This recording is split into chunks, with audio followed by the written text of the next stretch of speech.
So iOS 16 has just been launched, and I'm going to show you how to update to iOS 16. So you could actually navigate to settings, and under the general tab, click on software update and check for updates. Now, you need to ensure that you have iOS 15.7 to be able to have a stable and free install of iOS 16.0. And as you can see, the update size is 2.88 gigabytes.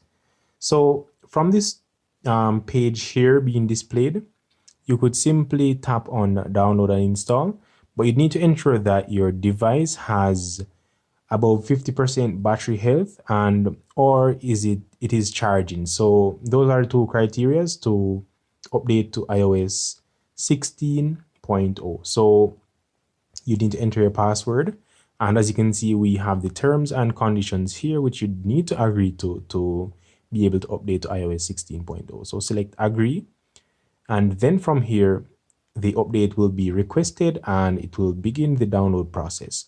Now, once the download has begun, you'd simply need to ensure that your device is running at a high enough battery percentage, and then from there on out, you'd basically just leave it running connected to the internet so you could download the update and install it as well. So do that and see what happens. Now I'm switching my Wi-Fi here because the connection isn't fast enough. So once you have everything set, you'd be good to go. So just allow it to download, install, and restart the device.